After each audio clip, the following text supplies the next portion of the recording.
Da mesa, porque já iniciou há um tempo aqui. Fala, meu povo, vamos lá. Opa, deixa eu ativar o áudio. O áudio já está ativado, o vídeo. Pronto, maravilha. Vamos lá, aqui pelo Facebook nós já estamos também online, ao vivo. Vamos começar? Eu deixei para vocês uma pergunta. Duas perguntas, o irmão Marcos está lembrando aqui, para vocês pensarem aí, tá? Por que Deus se revelou a nós, ao homem, à humanidade, como você queira, e por que Deus criou o homem, né?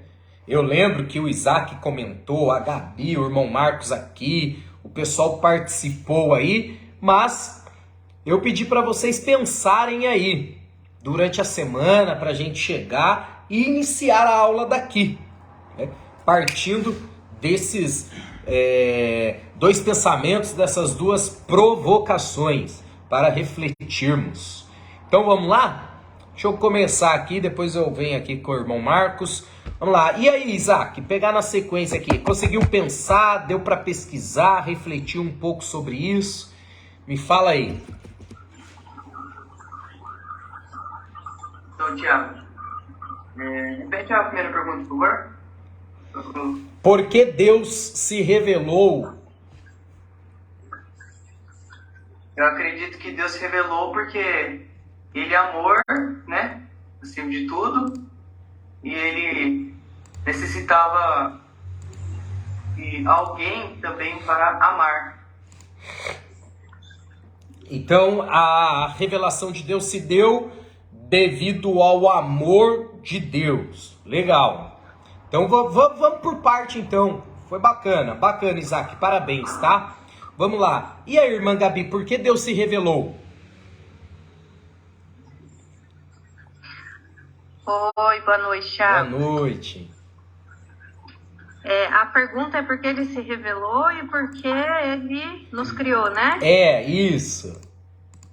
Então, para mim, a resposta é a mesma para as duas. Certo, vamos lá. Ele nos criou para a gente ter a intimidade, ter comunhão, ter relacionamento com Ele. Legal. E por causa do pecado, esse relacionamento foi quebrado e por isso que Ele teve que se revelar de novo.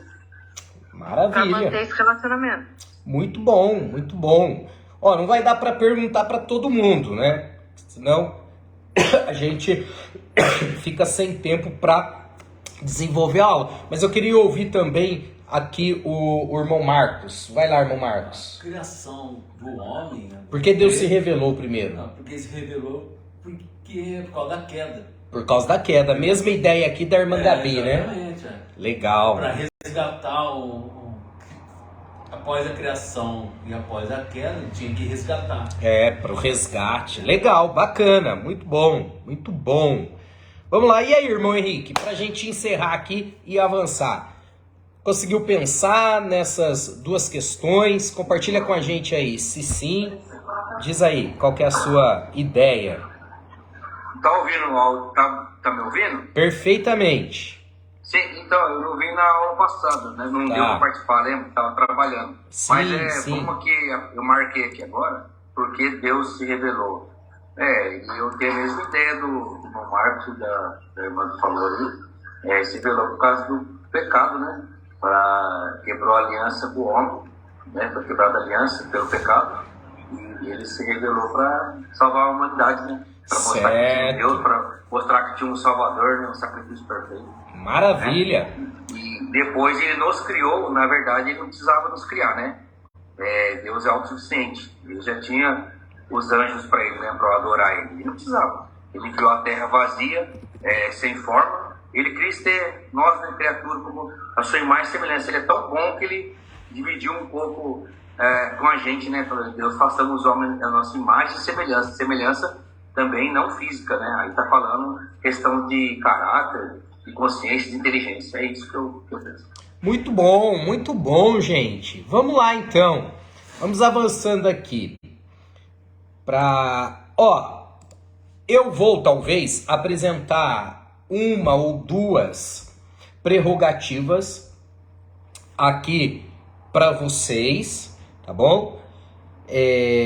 Dentre elas eu vou apresentar só talvez ajustando um pouco, refinando um pouco aquilo que vocês já disseram, tá bom? Não vai ter nada de novo. Talvez o meu papel será apenas organizar as ideias e colocar aqui um pouco mais sistematicamente falando para vocês, ok? Então é isso, parabéns, espero que essa reflexão a partir dessas duas perguntas faça sentido e nos ajude aí, seja edificante. Então, por que Deus se revelou? O primeiro motivo da revelação divina para nós é a comunhão. A comunhão, tá? Que vocês já disseram, se não me falha a memória, a Gabi, enfim, vocês já comentaram aí sobre. Então, o primeiro motivo da criação do homem foi o desejo de Deus de ter pessoas com quem pudesse desfrutar comunhão. Deus, gente, é um ser social. O homem foi criado também para ser um ser social. O homem não é uma ilha. O homem é um ser social, porque ele veio de um ser social. Deus ama pessoas. Deus se relaciona com pessoas, com gente, com ser humano, né? Gente que conversa com ele, gente que fala com ele, gente que louva a ele. Ele queria alguém com quem pudesse conversar e de quem recebesse adoração. Por isso, nos criou, como disse o Henrique, a sua imagem, conforme a sua semelhança. Para quê, professor Tiago? Para ter um relacionamento conosco. Tá? Isso que eu acabei de colocar aqui para vocês, quem trabalha essa ideia é o Dr. Russell Shedd. Russell Shedd, ok? Shedd trabalha essa ideia dos motivos do porquê Deus se revelou e criou o homem. Tá? Em segundo motivo, o segundo motivo, melhor dizendo, tá? Da revelação, segundo Shedd, irmão Marcos, é a fidelidade. Deus, irmão Isaac, é um Deus fiel. Acreditamos nisso com base no que está escrito na própria palavra de Deus. Tá? 1 Timóteo capítulo 1, versículo 11. Vamos ler? Quem lê pra gente? 1 Timóteo capítulo 1, versículo 11. Quem lê pra gente? 1 Timóteo capítulo 1, versículo 11.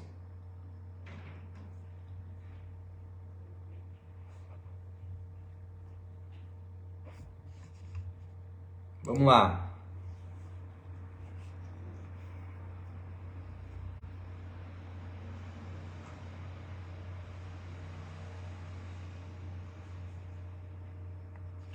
Achou? 1 Timóteo 1. Isso, 1 Timóteo 1,11. Conforme o evangelho da glória de Deus bem-aventurado que me foi confiado. Maravilha, ó, vamos lá então. O evangelho do quê? Da glória. Da glória de Deus. Qual é a expressão que aparece em seguida? Bem-aventurado. Bem-aventurado. Na maioria das versões está a palavra bendito, tá? A do irmão Marcos aqui que foi lido já traz a explicação. Bem-aventurado. Essa palavra bendito é a palavra grega makarios, que significa exatamente isso, bem-aventurado ou feliz. Há aqueles teóricos que definem makarios com duplamente feliz. Portanto, o que é bem-aventurado? O que são as bem-aventuranças? Duplamente feliz. Portanto, alguém bem-aventurado é alguém com uma felicidade que excede a felicidade do senso comum. Ok? Portanto, partindo da ideia de 1 Timóteo 1,11, nós podemos deduzir que Deus queria compartilhar sua felicidade. Eu acho que eu disse fidelidade, né? É felicidade, me desculpem, ok? Corrigindo aqui, é felicidade e não fidelidade, ok? Felicidade. Deus queria compartilhar sua felicidade com o ser humano. As pessoas mais felizes desse planeta deveriam ser os cristãos, porque são chamados de bem-aventurados. O Dr. Shedd é categórico ao colocar essa ideia e dizer que as pessoas mais felizes desse planeta Terra deveriam ser os cristãos. Só que aí eu preciso ajustar talvez aqui com vocês a ideia de felicidade. Primeiro, o que não é felicidade? Felicidade não é a ausência de tristeza. Alguém feliz nunca será uma pessoa isenta de problemas. É uma pessoa que, apesar de, ela é feliz. Mesmo em meio a adversidades, problemas, tribulações, ela consegue ser uma pessoa feliz. Ela não deixa que os problemas, as adversidades, as tempestades, as dificuldades da vida a tornem uma pessoa amarga, rancorosa, sem prazer de viver. Tá? Então, o segundo motivo é a felicidade. Ó, quem estiver acompanhando aí, isso aqui dá uma pregação fácil. Tá? Motivos pelos quais Deus se revelou. Primeiro, para ter comunhão com o homem. Segundo, para compartilhar da sua felicidade. Terceiro, também foi dito aqui por vocês, né? O terceiro motivo da revelação de Deus é o amor. Deus nos criou para mostrar seu amor, para compartilhar, para revelar seu amor. Deus já amava o Filho e o Filho amava o Pai. Fato. Mas ambos queriam um povo para demonstrar seu amor. Ele multiplicou a população da terra para revelar a ela o seu infinito amor. Olha que tremendo. Ele derramou seu amor, como escreveu Paulo, em nossos corações. Por qual motivo? Ó, vamos pensar. Nós já sabemos que Deus é amor. O terceiro motivo pelo qual Deus se revelou foi seu amor. e que ele derramou esse amor em nossos corações. Por quê? Qual motivo? Por qual razão? Tem um propósito, um objetivo com isso? Qual o motivo pelo qual Deus derramou o seu amor em nossos corações? E aí, Isaac? E aí, o que você acha? Por que Deus derramou o seu amor em nossos corações? Boa pergunta. E aí? Tiago, Diga. eu acho que é pra gente poder amar o próximo também. Mara, pronto. Eu não vou nem tentar explicar melhor. É isso que a irmã Gabi acabou de falar. Para que nós pudéssemos amar o próximo. Assim como Deus os ama. Por isso que João, ele não faz rodeio ao dizer, se eu não amo o meu irmão que eu vejo, como eu posso afirmar que amo a Deus que não vejo? Pronto. Até porque existem duas maneiras de se chegar até Deus em comunhão. A primeira é na horizontal. Isso depende do relacionamento que eu tenho com o meu semelhante, com o meu próximo. A segunda é na vertical, indo diretamente a ele. Só que João vai deixar claro que é impossível chegar até ele, isto é, nessa ideia vertical da comunhão, se eu não tenho essa ideia horizontal da comunhão para com o meu semelhante, para com o meu próximo. Tá? Vamos lá, ó. Quarto motivo pelo qual Deus se revelou, tá? Para glória, para sua glória. Por isso ele se revelou para sua glória. Portanto, Deus criou o mundo para ser glorificado por meio dele. Nós lemos na aula passada que um dia faz declaração ao outro dia e revela a glória daquele que o criou. Ele criou o ser humano à sua imagem, conforme a sua semelhança, para que nós pudéssemos glorificá-lo, exaltá-lo, adorá-lo, por meio, naturalmente, da sua graça, né? Por amparo, sustentação da sua misericórdia.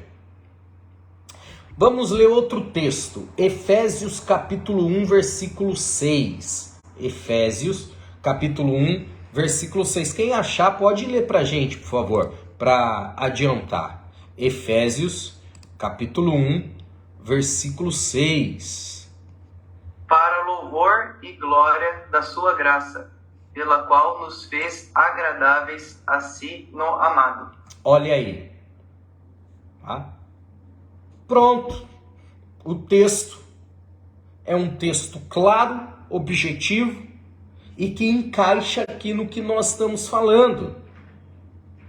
Tá? É uma passagem, esse texto, gente, é uma passagem fundamental das Escrituras. Tá? Por quê? Porque explica o que nós estamos falando de maneira didática, de maneira autoexplicativa, vamos colocar dessa maneira, né?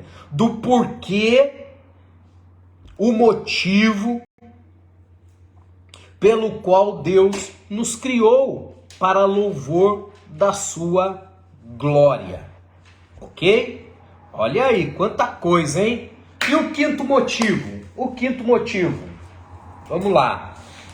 Ih, acabou ali o Zoom, eu não vi. Pô, acabou rapidinho, né? São 8 horas? Acabou rapidinho. É 20 minutos? É que eu acho que eu comecei antes. Eu Então. iniciei antes para não ter perigo aí de dar algum imprevisto, alguma coisa. Ó, quem estiver assistindo aqui pelo Facebook, aí dá uma adiantadinha na aula, tá bom? Que nós estamos retornando aqui para o segundo período no Zoom. Mas como ele começa a contar a partir do momento... acho que foi. Já dei um start. Eu tava contando que... Porque ontem... Por que eu comecei? Ontem o Zoom tava lento. Pronto, vamos lá. Maravilha.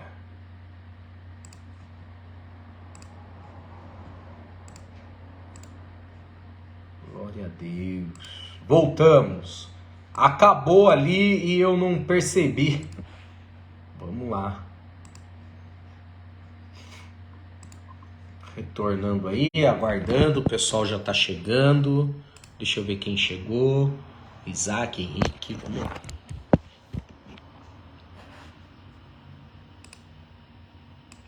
Deixa eu ir ajustando aqui enquanto isso. Pronto. Aguardar só um instante para o pessoal ir chegando aí, tá bom? Tem gente chegando, ó. Ativando o áudio. Muito bom.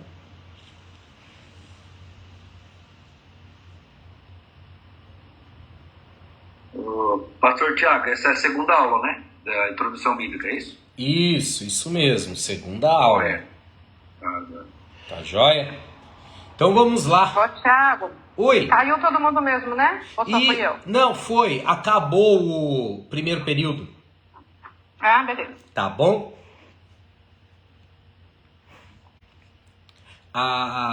Ô, irmã Raquel, boa noite aí pro irmão Rodolfo, sem problema. No final, a aula fica gravada, aí vocês podem assistir só o pedacinho aí que faltou, tá joia? Então, retornando aqui, vamos avançando. Quinto motivo pelo qual Deus se revelou, tá? E o motivo é a sua santidade. A sua santidade, tá? Vamos recapitular?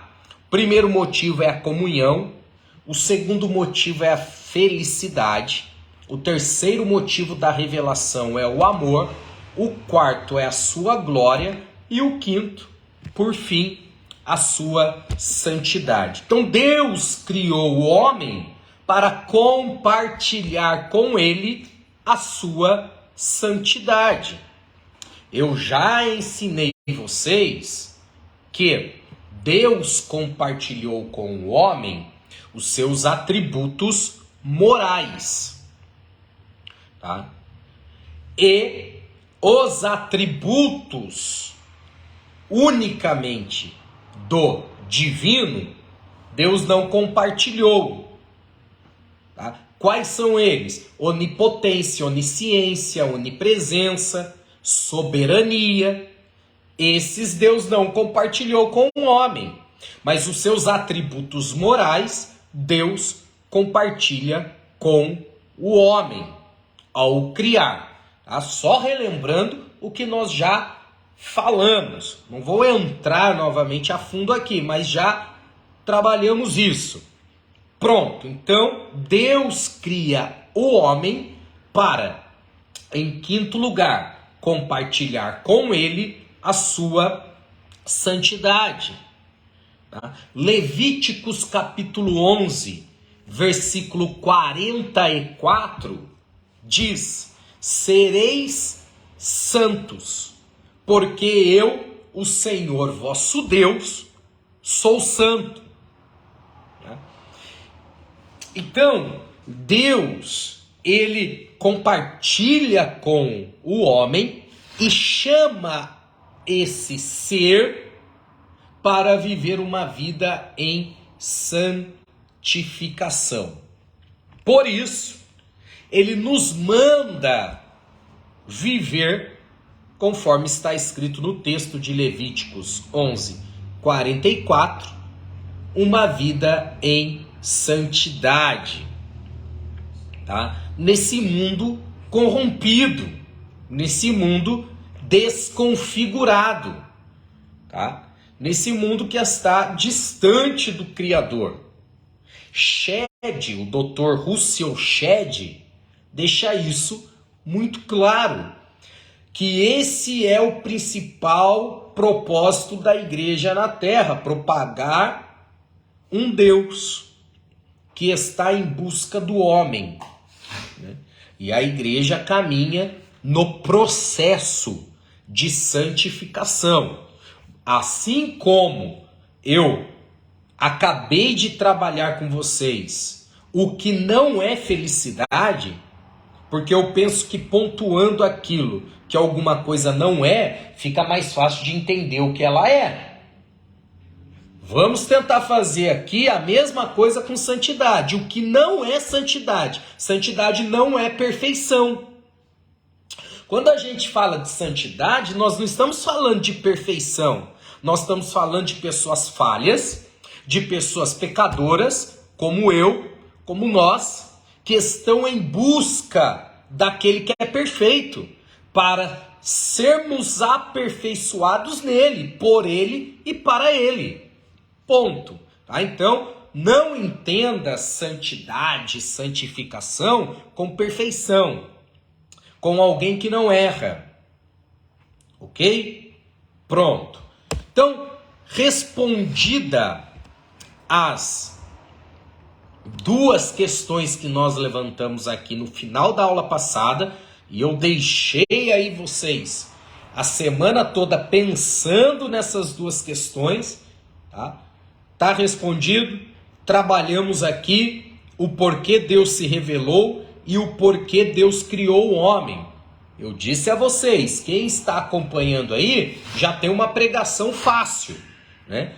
Tem até o tema: motivos pelos quais Deus se revelou, ou por que Deus se revelou, ou por que Deus criou o homem, por que Deus criou o ser humano. Aí você escolhe o tema que você achar melhor, tá? Vamos agora avançando aqui na matéria, vamos trabalhando aqui o conteúdo da matéria Introdução Bíblica.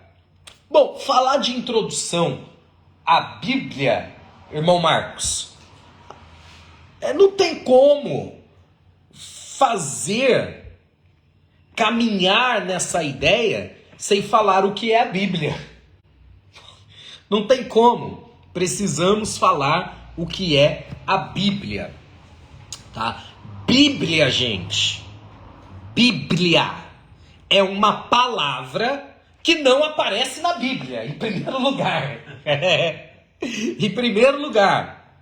Vamos entender aí. Bíblia é uma palavra que não aparece na Bíblia. Esse nome consta apenas na capa da sua Bíblia. Tá? Mas nós não vemos a expressão, a palavra, dentro das Escrituras. Ok? Então vamos caminhando aqui. Alguns dados históricos são importantes. Vocês precisam ter essa ambientalização, esse conteúdo, essas informações. A Bíblia, a palavra Bíblia, foi primeiramente aplicada por João Crisóstomo. Tá? João Crisóstomo. Quem foi ele? Um grande pregador, tá? E reformador. Aí por volta de 390, 398 até 404, 405 aproximadamente. Tá? Bíblia é uma palavra que é oriunda, deriva-se do latim. Tá? Ela tem origem no latim. Tá? Ela é derivada do latim. E no grego significa biblion. Biblion. E qual o significado de Bíblia, de biblion? Significa livros ou uma coletânea de livros. É uma palavra plural. Ok? É uma palavra plural. Portanto, a palavra Bíblia é o plural de biblion, que significa livros, ou coletânea, ou eu, nas pesquisas que fiz, irmão Marcos, já não por uma nem duas vezes, né, é comum você encontrar teóricos pegando a palavra Bíblia e traduzindo ela como biblioteca, tá? Como conjunto, como coletânea, como uma biblioteca. Isto é, a Bíblia é um livro cujo qual dentro dele existem outros livros, tá? Antigo Testamento e Novo Testamento. 39 no Antigo e 27 no Novo. Ok? Somando aí 66 livros, que são os chamados livros canônicos.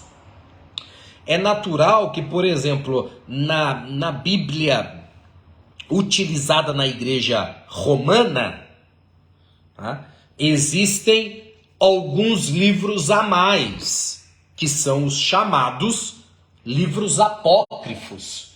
Você tem Sabedoria, Judite, por aí vai. Ok? São os chamados apócrifos. Apócrifo significa obscuro. Por quê? Porque a ideia é que os tais não foram canonizados, e não foram canonizados porque não foram reconhecidos como livros inspirados, tá? Os nomes mais comuns da Bíblia, dentro, é estranho falar, mas dentro da Bíblia, né? Então, dentro da palavra de Deus, quais os nomes nós temos? Nós temos, por exemplo, Escrituras. Nós temos Sagradas Escrituras, Livro do Senhor, Palavra de Deus, Oráculos Divinos. São os nomes mais comuns da Bíblia, né? Escrituras, Mateus capítulo 21, versículo 44. Sagradas Escrituras é utilizado por Paulo. Paulo, ao se referir à palavra de Deus, se refere a ela como Sagradas Escrituras. Romanos capítulo 1, versículo 2. Livro do Senhor é uma expressão utilizada pelos profetas para se referirem à palavra de Deus, à Bíblia. Quem se referiu à Bíblia como livro do Senhor? Isaías capítulo 34, versículo 16. Isaías 34, 16. E por aí vai outros exemplos que eu dei a vocês como palavra de Deus e oráculo divino, tá? Então, como eu disse a vocês, só refazendo aqui a linha do tempo, o nome Bíblia foi utilizado pela primeira vez por quem? Quero ver quem lembra. Crisóstomo. João Crisóstomo. Isso aí. Muito bom. Ali nos meados do século IV, tá? Início ali, finalzinho do terceiro século, início do quarto século. E o que Crisóstomo fez? Nomeou os livros sagrados, inspirados, e os chamou de Bíblia. Tá? Simples assim. Agora, deixa eu compartilhar a tela com vocês, que eu acho que visualizando ajuda. Tá? Deixa eu compartilhar aqui, calma aí.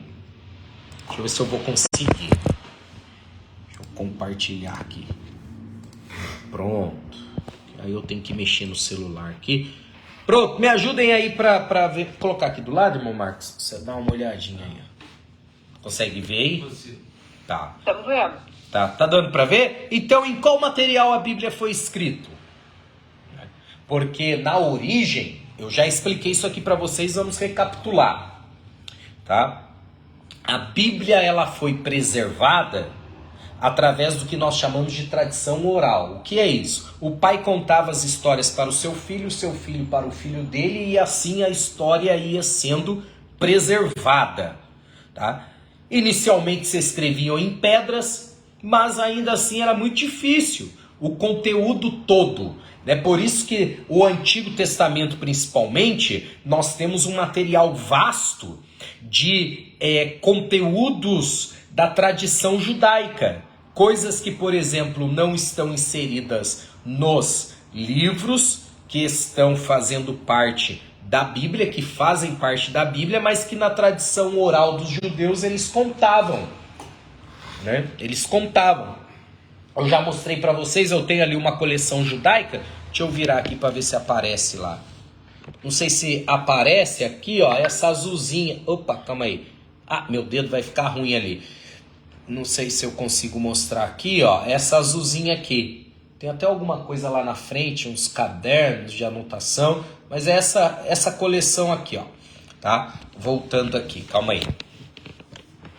Essa coleção é uma coleção de 10 volumes, tem aproximadamente 800 páginas cada volume, contando sobre a tradição dos judeus, né? E a maioria das coisas que ali estão são relatos que complementam o que está escrito na Bíblia, tá? Porque por muito tempo a Bíblia foi preservada assim, tá? Na tradição oral. O pai contava para o seu filho e assim ia mantendo, tá? A Bíblia é um livro antigo, tá? E como que era inicialmente, tá? Eles tinham a forma de rolos, literalmente. Para ler, tinha que ir desenrolando e lendo, tá? Aí já num momento mais avançado, eles eram feitos de papiro ou pergaminho, que eu vou mostrar para vocês aqui, por isso eu compartilhei a tela. Vamos lá, ó, é uma planta, vou virar aqui pro irmão Marcos ver também, deixa eu... Dá pra ver. Dá pra ver? Dá. Olha aí, tá? Junco, né? Isso. É uma espécie, isso, tá? Então, era nesse material, esse material era utilizado para se escrever, tá? A palavra de Deus. Percebam que é um material extremamente perecível. Então, enquanto o escriba estava ali passando a limpo, já tinha outro fazendo outra cópia. E o que são essas cópias? Deixa eu voltar aqui, calma aí. Deixa eu só arrumar aqui. Pronto, voltei aqui. O que são essas cópias? São os chamados códex. O que são os códex? São as cópias de cópias. Quando a gente fala originais, gente, é expressão. Porque original já não tem há muito tempo. O que nós temos? Cópias de cópias. O original foi o primeiro. Só que como foi feito em um material extremamente perecível, já tinha outro ali fazendo outra cópia. Isso acontecia muito nos mosteiros, que eles se dedicavam a isso realmente, já agora em um tempo bem mais próximo a nós. Nesse material eles escreviam a Bíblia, tá joia? Aí você começa a entender do porquê, lá em João capítulo 5, versículo 4, se não me falha a memória, onde diz que o anjo descia e agitava as águas, está entre conchetes. Por que está entre conchetes esse pedaço do texto? Porque quando o escriba que pegou lá a cópia de João capítulo 5 para passar limpo, pegou ela com fragmentos, ou rasgado, ou já com partes do texto realmente faltando. Aí, para dar harmonização no texto, o escriba coloca entre conchetes, tá? E a maioria das Bíblias traz esse texto entre conchetes, mostrando que não faz parte dos originais, mostrando que é um texto que não estava no original, mas o escriba colocou lá uma nota de rodapé, tá? As Bíblias, a maioria das Bíblias traz entre conchetes. Por quê? Para mostrar que não faz parte do original. E por que aconteceu isso? Um dos motivos foi esse. Os materiais que eram usados eram materiais extremamente perecíveis. Tá? Alguém abriu o áudio? Quer falar alguma coisa? Então, Tiago, João 5 e qual o versículo? Versículo 4. 4. Lê pra gente, pra ver se é o 4 A mesmo. minha não tá em conchetes, não. Não tá nem em parênteses, não. Lê, quero ver. João normal, né? João 5 e 4. Isso. Tá, ó. Porquanto um anjo descia em certo tempo ao tanque e agitava a água, e o primeiro que ali descia, depois do movimento da água, sarava de qualquer enfermidade que tivesse. Normal, tá sem... É esse mesmo. Ô Isaac, olha aí na sua, vê se tá entre conchetes. Tiago, acho que as Bíblias mais novas não estão. Mas elas têm lá embaixo um comentário do versículo também. Ó, a minha tá assim, ó. A maioria dos manuscritos mais antigos não trazem essa frase e todo o versículo. Isso, tá vendo? As Bíblias mais antigas... Oi? Qual tradução você quer? Eu Pode... quase todas aqui. Pode pegar... Pega a João Ferreira aí, a João Ferreira de Almeida, e sem ser essas mais atuais. Oi? Revista e corrigida? Pode ser a corrigida. Ela não tá entre colchetes, não. Pega a atualizada. Atualizada 2017. NAA tá em colchetes. Ela tá. Ela tá. Então. O texto inteiro.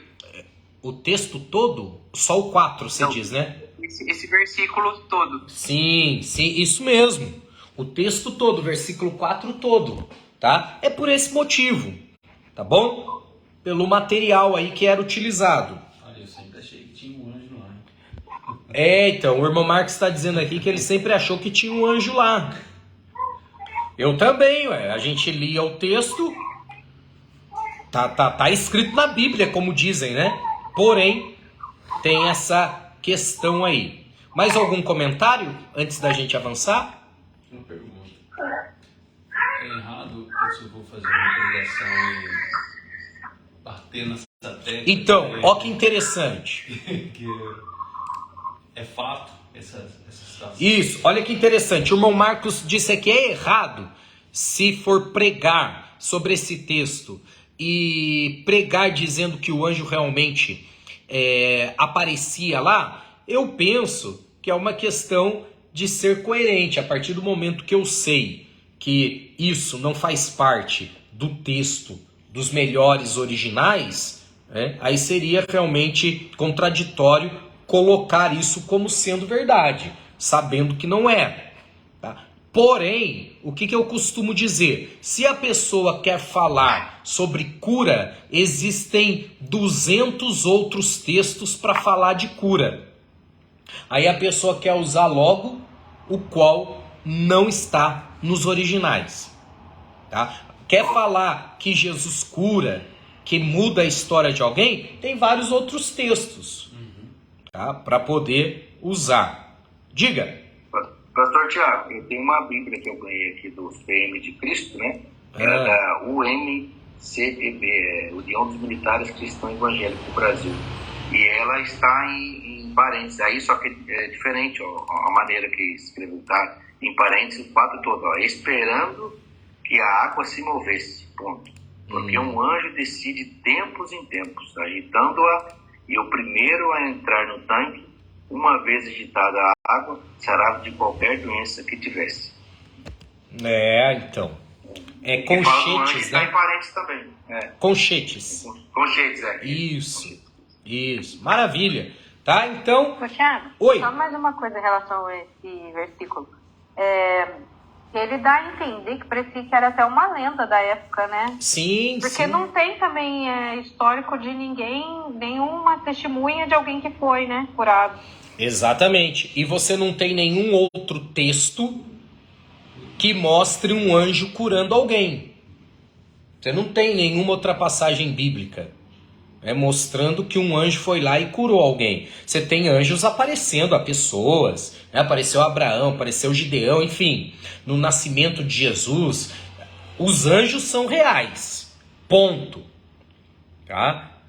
Mas no texto em particular, realmente tem essa questão lendária. Flávio José vai trabalhar isso de maneira lendária, por exemplo. Flávio José vai dizer que essa lenda era tão forte do anjo que desenharam de fato um anjo na parede. E aí o que acontecia, segundo Joséfo? Com o movimento das águas, né? Porque tinha de fato o tanque ali. Então, quando a luz batia naquele movimento das águas, ela era refletida na parede e dava a sensação ótica com o movimento das águas que o anjo se movia. José trabalha essa ideia lendária, não é? E aí, por exemplo, historiadores provam que ali tinha um aqueduto, tá? Que de tempo em tempo entrava ar naquela tubulação e de fato fazia um movimento nas águas. Aí já é uma questão arqueológica comprovada. Passava uma tubulação muito antiga ali. Eu não lembro, mas é só João que relata isso? Sim. Só João. Tá bom? Então, vamos avançando aqui. Como a Bíblia foi escrita, gente? Nós estamos na matéria Introdução Bíblica, entendendo melhor a estrutura da Bíblia. Tá? Como a Bíblia foi escrita. A Bíblia foi originalmente escrita em rolos, como a gente acabou de ver, né? Cada livro era um rolo. Na verdade, dependendo do livro, eram vários rolos. É algo assim, de muito volume realmente. Assim, vemos que os livros sagrados, eles estavam unidos, tá? Lógico que não exatamente do jeito que nós temos hoje, gente. Tá bom? Não do jeitinho que a gente tem hoje. Até porque, por exemplo, o texto original do Antigo Testamento, o hebraico, você não tem divisões de capítulo e versículo, como a gente tem na nossa Bíblia. O texto original não tem isso. Ok? O que tornou essa união dos livros em um único livro possível? Deixa eu ver aqui uma mensagem. Pastor, não sei por que o Facebook bloqueou nossa conta no Face. Rodolfo mandou outra solicitação. Ah, tá. Você pode... Só vou responder uma mensagem aqui, gente, que mandaram lá no grupo, rapidinho.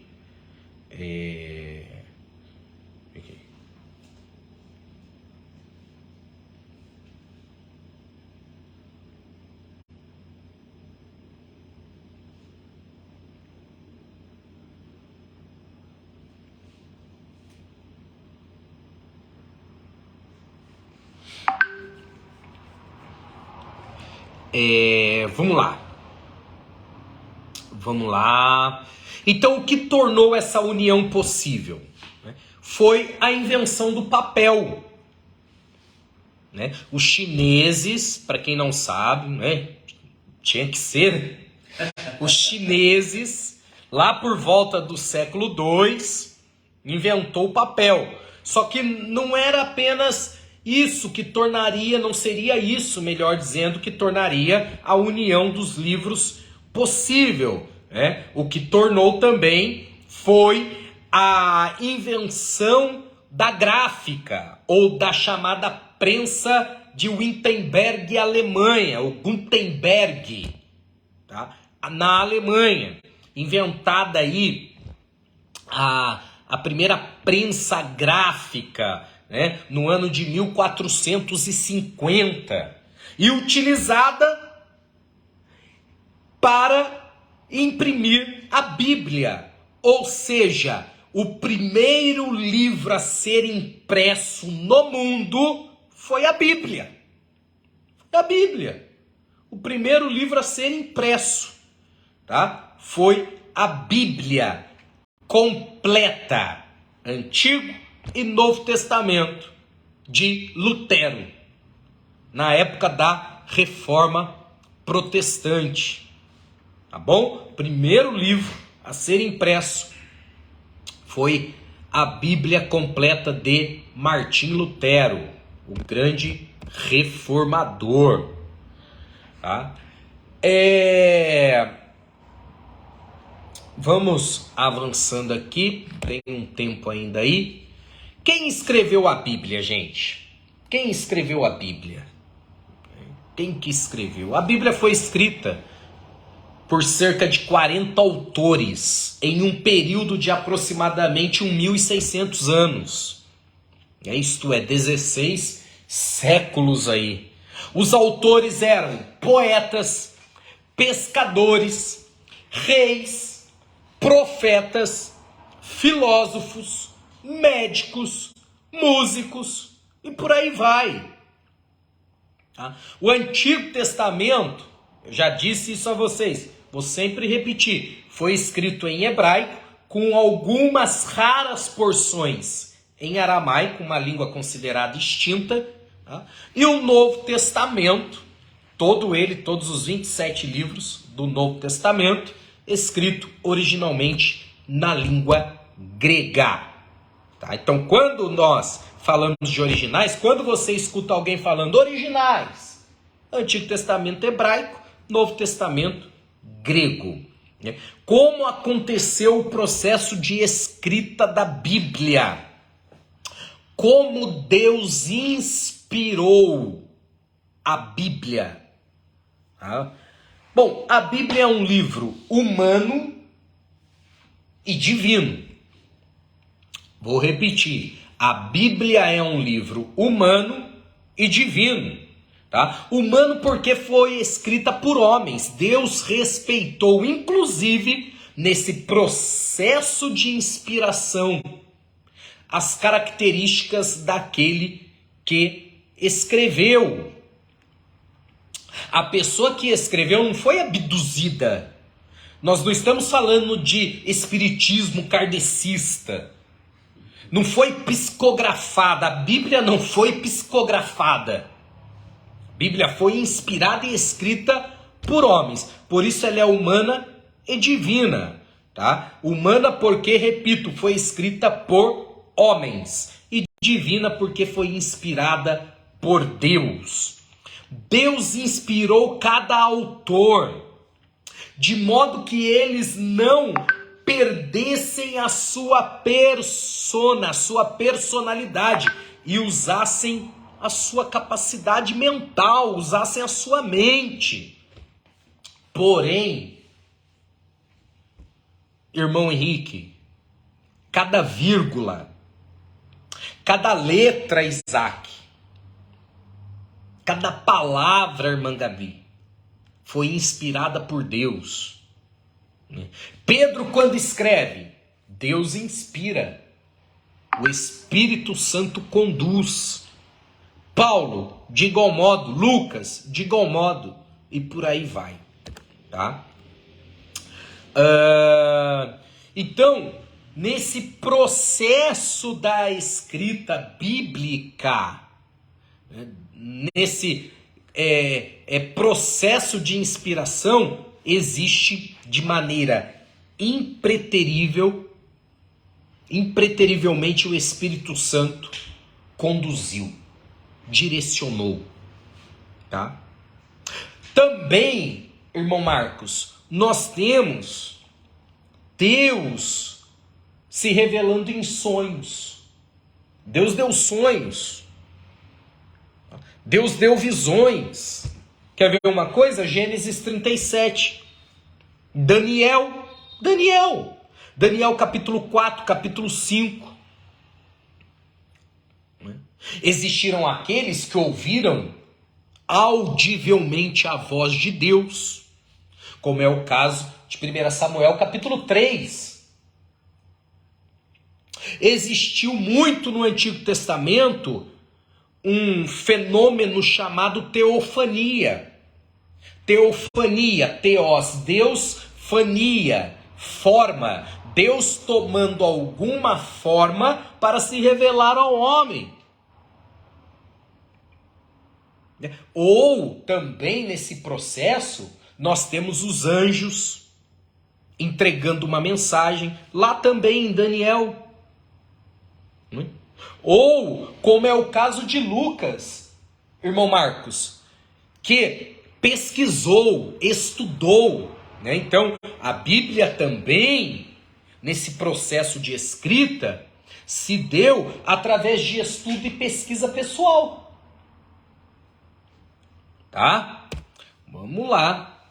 Deixa eu compartilhar essa tela com vocês agora. Ver se dá para ver, irmão Marcos. Vou tirar o celular daqui. Se fosse mandar no... Eu posso compartilhar lá depois, né? Vamos lá. Aqui, ó. Ver se dá para ver aí. Tá dando para ver, gente? Tá dando para ver aí? Sim ou não? Me ajudem aí, hein? E aí? Tá dando para ver sim. Maravilha. Então vamos lá, ó. O processo de escrita, de inspiração. Deixa eu virar um pouco aqui, ó. Aí, vamos lá. Deixa eu aumentar a luminosidade. Aí. Então, como que se deu? Acompanha aí o caminho da Bíblia, ó. Acontecimentos e experiências dos homens e mulheres, né? A interpretação e formulação, tá? A assimilação.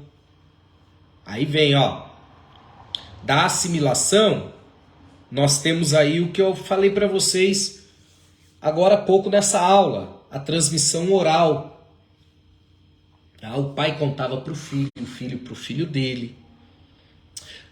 A escritura original, acabamos de falar, Antigo Testamento hebraico, Novo Testamento grego. Aí nós temos o processo de canonização, que a gente vai falar um pouco, tá bom? Mais à frente, que foi a junção dos considerados livros inspirados, sagrados, né? Compondo aí esse conjunto de 66 livros. Aí da canonização nós temos as traduções.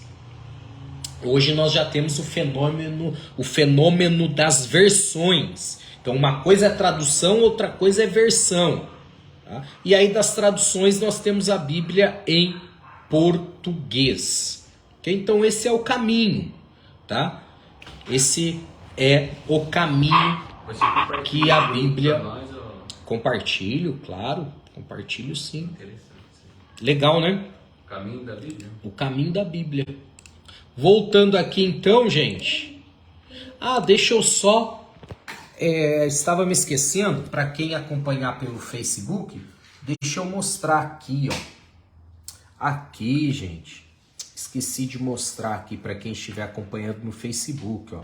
É disso aqui que nós estamos falando, tá? O caminho da Bíblia. Os acontecimentos e experiências, as interpretações e formulação, depois a assimilação. Da assimilação nós temos aqui, ó, a tradição e a transmissão oral, a origem das escrituras, que é Antigo Testamento e Novo Testamento, depois a canonização, traduções para chegar à Bíblia em português, tá bom? Voltando aqui, vamos lá. Tiago. Oi. O senhor vai disponibilizar isso em PDF no grupo, né?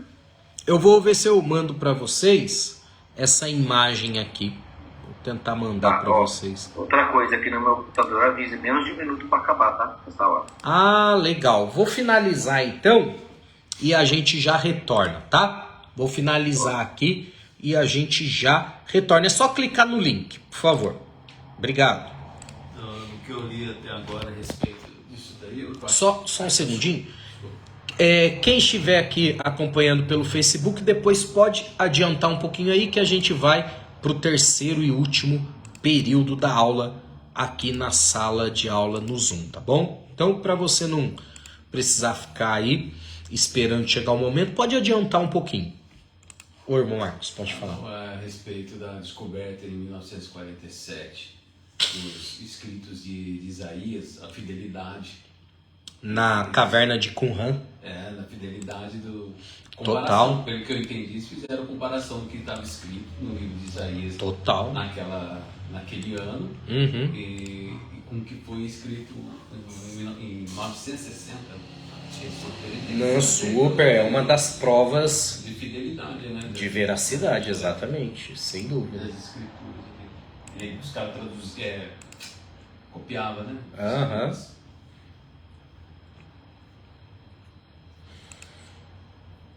Muito bom. Foi achado mais algum ou só o livro de Isaías? Esse é o principal. Os outros são fragmentos, pedaços, né? O de Isaías foi praticamente tudo.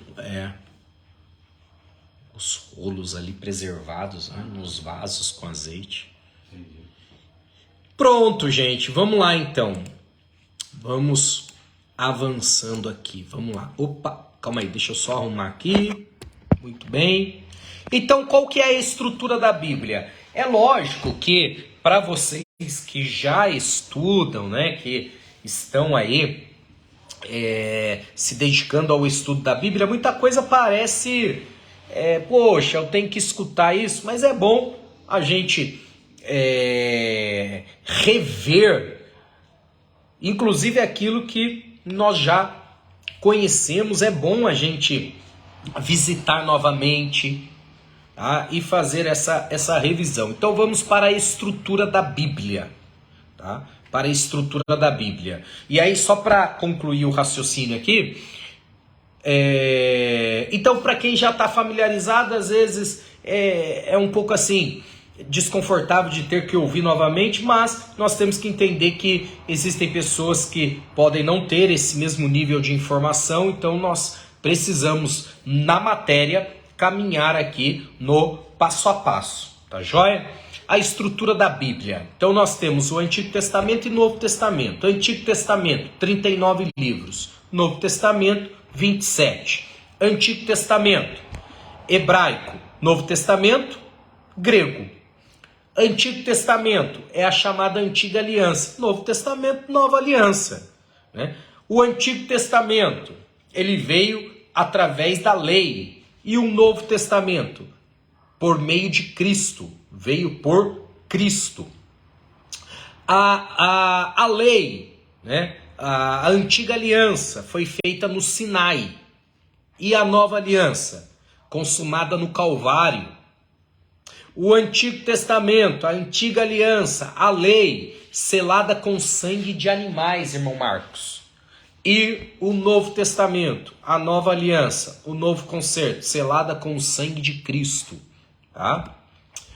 Então, a Bíblia Sagrada, ela tem a divisão aí do Antigo Testamento, tá? Do Novo Testamento. Eu tenho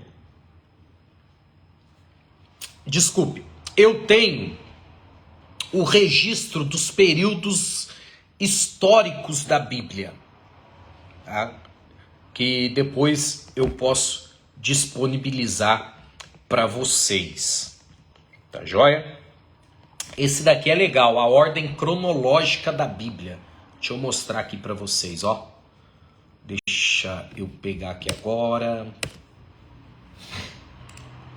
Quer ver, irmão Marcos? Hoje em dia tem Bíblia também na ordem cronológica, né? Tem, que ajuda muito. Eu só sempre digo que não pode levar para pregar, senão... Ou levar na igreja, né?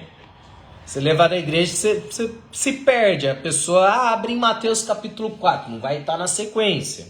Mas é muito bom, muito bom. Olha aí, a ordem cronológica da Bíblia, ó. Que legal. Cristã. Da Bíblia, desse formato aí de 66 livros. Tá? Então, deixa eu mostrar aqui, ó. Vocês conseguem ver a seta do mouse? Me ajudem aí. Sim. Tá, ó. Gênesis. Ó, Gênesis. Tá? Coloca um... Não tá errado não, tá, gente? Ó, coloca um Jó aqui, ó. Deixa eu mostrar pro pessoal do Face. Eu esqueço. Meu Deus. Aqui. Olha aí. Tá? Então aqui, ó. A ordem cronológica. Jó é apontado aqui, ó. Um dos livros mais antigos, se não o mais antigo. Tá? Daí você tem Êxodo. Contemporâneo a ele aí, Levíticos. Olha só. Números. Contemporâneo aí, Deuteronômio. Tá? Aí tem Josué, Juízes, aí contemporâneo aí, Ruth, aí você tem 1 Samuel, 2 Samuel, tá? Contemplado aí, ó, 1 Reis, 2 Reis, 1 Crônicas, 2 Crônicas, tá? Lembrando que na Bíblia hebraica você não tem 1 e 2 Samuel, não tem essa divisão, tá? 1 Reis, 2 Reis. Mas preciso colocar aqui para vocês entenderem. 1 Crônicas, 2 Crônicas, aí compreende no período de 1 Crônicas, olha só, Saul, Davi, Salomão, essas histórias. Isso daqui, ó, Israel 10 e Judá 2 são os reinos. Reino do Sul, Israel, Reino do Norte, Judá, tá? Vamos lá. Aí aqui, ó, na beirinha aqui você tem Lamentações. Tá? Então aqui, Davi, você tem o livro de Salmos. Já Salomão, você tem Provérbios, Eclesiastes e Cantares. Tá? Mostrando aqui também para o pessoal no Facebook, ó. Aí vamos lá, ó. Reino do Norte. Você tem os profetas já, ó, Amós e Oséias. Reino do Sul, Joel, Miqueias, Isaías, Sofonias, Abacuque, Jeremias. Tá? Profetizaram para nações estrangeiras. Jonas, no caso é Nínive, Naum, Obadias. Aí a gente entra no período do cativeiro babilônico, ó, 70 anos de exílio. Tá vendo aí? Cativeiro babilônico. Quem profetizou lá? Daniel. Ó, vou dar mais perto aqui pro pessoal do Facebook. Daniel. Ezequiel. Aí a gente já vai pro período pós-exílio. Aqui, ó. Período pós-exílio. Ageu, Zacarias, Malaquias, né? Aí Malaquias é o último livro. Porém, nesse período pós-exílio, nós temos aí Esdras e Neemias, tá? E o livro de Esther. Tá joia? Então é esse aqui, deixa eu só voltar aqui do Facebook. Pronto. Essa estrutura, eu vou ver se esses pontos que eu fui trabalhando com vocês, aqui mostrando na tela, eu consigo mandar para vocês, tá bom? Acho que ajuda, né, tendo esse... Ô, Thiago, e o Novo Testamento, a gente pode considerar que a ordem está correta? Não. Vamos lá, ó. Vamos lá.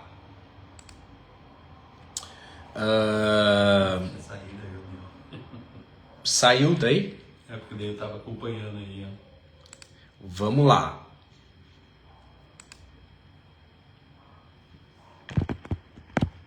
Deixa eu só adicionar novamente aqui. Pronto. Deu certo aí? Deu? Maravilha. Então vamos lá. Ó, os livros... Agora vamos para o Novo Testamento. Tá? O Novo Testamento. Não na ordem... Isso. Vai ter que sair. Pronto.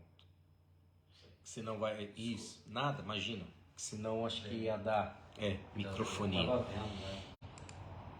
Eu vou depois mandar. Então vamos para o Novo Testamento, mas primeiro assim, não na ordem cronológica, ok?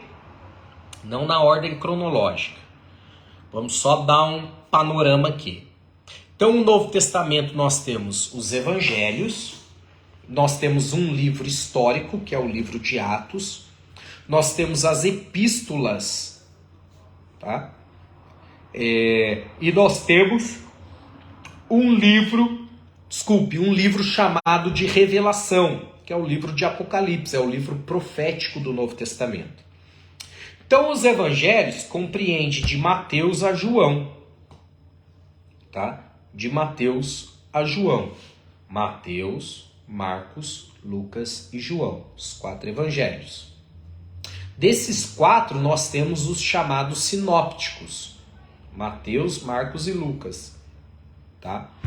Nós temos o livro histórico. Qual é o livro histórico do Novo Testamento? O livro de Atos dos Apóstolos. Nós temos as epístolas, que são 21. Tá? Lógico que tem algumas que são chamadas de cartas, outras de epístolas, mas colocando todas aqui, vai de Romanos até Judas. Tá? As epístolas do Novo Testamento. Não são as cartas de Paulo ou as epístolas paulinas. Apenas, tá? De Paulo tá aqui incluso. Estou falando no geral. Romanos até Judas, dá 21. E o livro profético do Novo Testamento, que é o livro de Apocalipse. Somando aí, 27 livros. Tá bom? Então,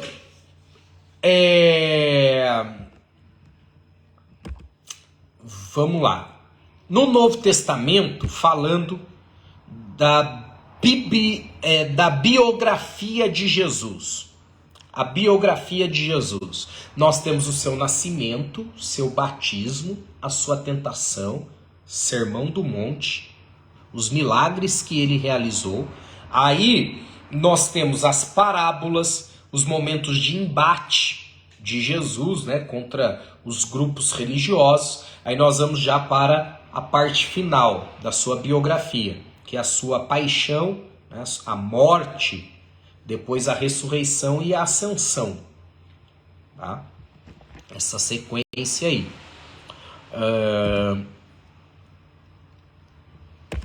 Deixa eu ver aqui agora.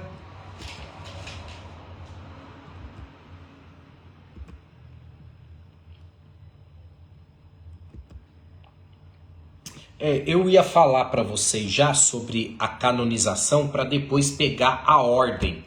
Né? Eu posso até mandar para vocês a foto da ordem aqui cronológica do Novo Testamento. Mas eu vou finalizar para a gente não precisar interromper, porque o processo, a explicação sobre a canonização, a gente precisa de um tempo aí, tá bom? Então eu vou finalizar a aula.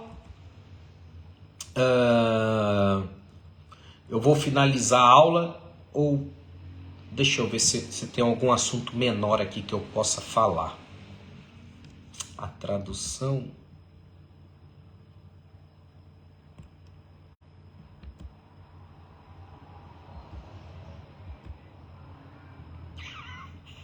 Como interpretar a Bíblia.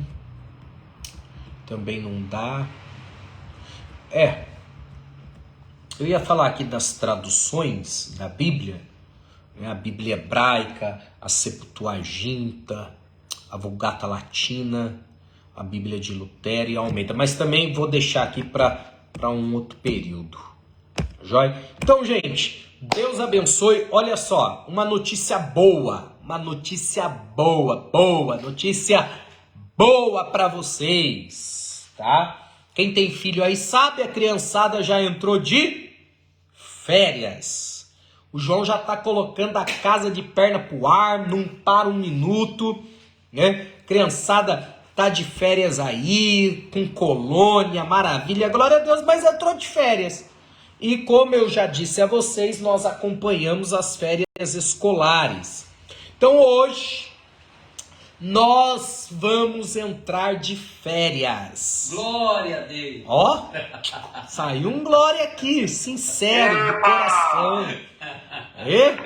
Eita glória, hein? Maravilha.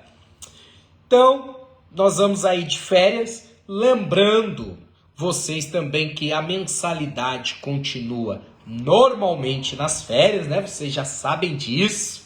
Não esqueçam da mensalidade do professor aqui, tá joia? E nós retornamos. Mais próximo aí ao retorno, eu vou avisar lá no grupo, tá bom? É normal aí, um mesinho aí de férias, tá bom? Provavelmente a gente retorne aí lá para o dia 3, tá bom? Mas, como eu disse, mais próximo aí eu vou avisando vocês. Vou mandar depois lá uma mensagem no grupo para quem não acompanhou a aula hoje, tá joia? Deus abençoe então aqui no Zoom. Boas férias, aproveitem, nós vamos retornar com essa matéria, tá joia? Boas férias, tchau.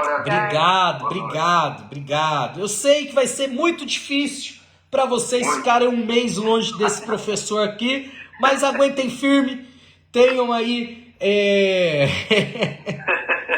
Aguenta aí, já que a gente tá de volta, tá bom? Deus abençoe, gente. Finalizando aqui.